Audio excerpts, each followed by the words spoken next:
What's up, guys? I'm Sophie Lightning, and this is a super exciting video. We're going to be reviewing the Halo Bulldog SG. Now, a couple things about this blaster. First of all, it is available right now on Amazon. It was $30, and I literally got it in like 24 hours, so that was pretty sick. Super excited about this one. I have not played Halo before. I said it in my MA40 video. I'm going to be completely transparent about that. I'm not coming at this from a video game enthusiast side. I'm coming at it from a NERF enthusiast side. So we're going to be looking at my typical rating scale when it comes to my reviews and going from that. Let's open it up and see what's inside. So I open up the package. We have the main blaster, of course, not fully assembled so that it would fit in a thinner box. Totally get and appreciate that. 10 of the Halo themed darts, so these are typically the green with the white gray on top.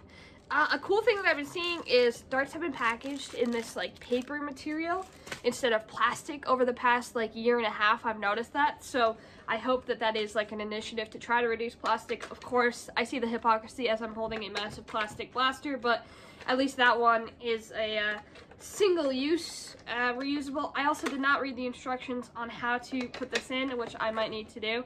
And we got the directions, so let's assemble the blaster. So I was correct, it really was just a click-in situation that I wasn't clicking forcefully enough. It seems to be an issue in my life. We also got this Halo Infinite like redeeming card for a game add-on. So here's the code. Obviously it will only work for one person, but I'm not going to use it, so I figured I'd give it away to you guys. So the first person to redeem that, congrats to you. But yeah, here's the main blaster. So this is actually really, really cool looking. Obviously, like I said, I do not know it from the video game. I just know it from NERF. So first off the back, I'm seeing 2 tactical rails on the side, a really nice long one on the top here, adjustable iron sights. I do appreciate that when they flip up and down, which is really cool.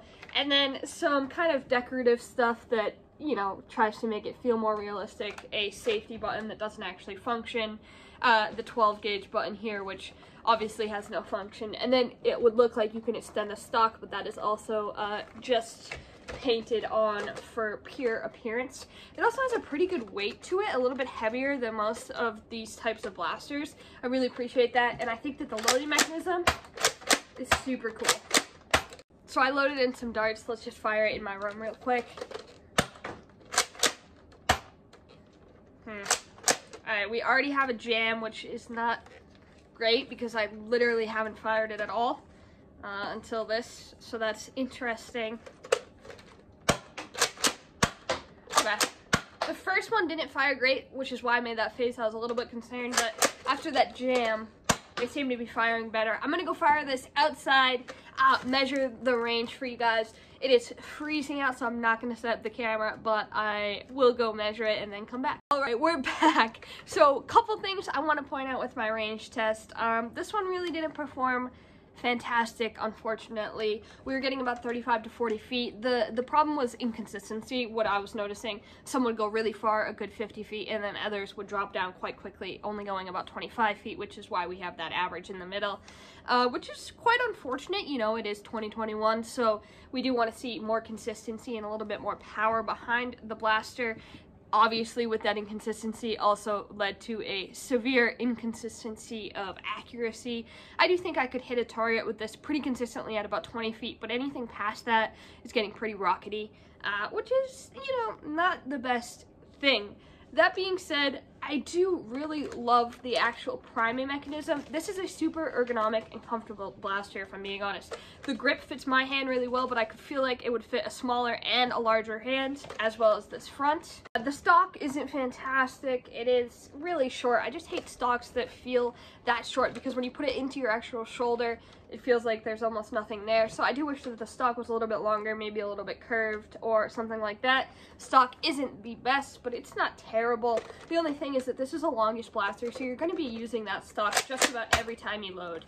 So that's why I am considering the stock a bit more than I usually would. I do really love the front little barrel tip here. I think that the blaster looks really cool. I'm going to pull up the picture from the game right here, and it does look pretty realistic to the game. This holds 10 rounds, so I do wish it could hold 12. 12 is usually kind of the typical for this type of blaster, so that's also a little bit unfortunate. At the end of the day, the appearance of this blaster makes me want to really give it a higher rating, but I can't let the appearance be the only measurement that I use. Obviously, that would be very biased. So yes, it does look very cool. In fact, I'm going to give it a 9 out of 10 on the appearance scale, but its range and accuracy are getting about a 4 to 5 out of 10, which isn't fantastic.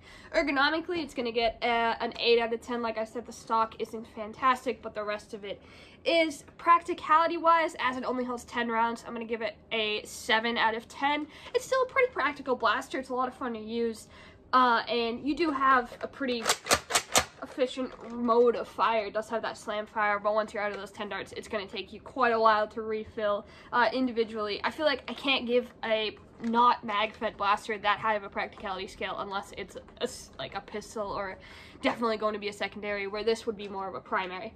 Overall, I'm going to give this blaster a 6 out of 10, although it looks fantastic and I do not have buyer's remorse whatsoever. It's not performing fantastic. It's really not something I could ever see myself using in a Nerf war. I'm going to make content with it, put it on the pegboard. It's going to look fantastic, but that's about the extent of what I'm going to use it for. Thank you guys so much for watching. If you haven't already, click that subscribe button. Peace out.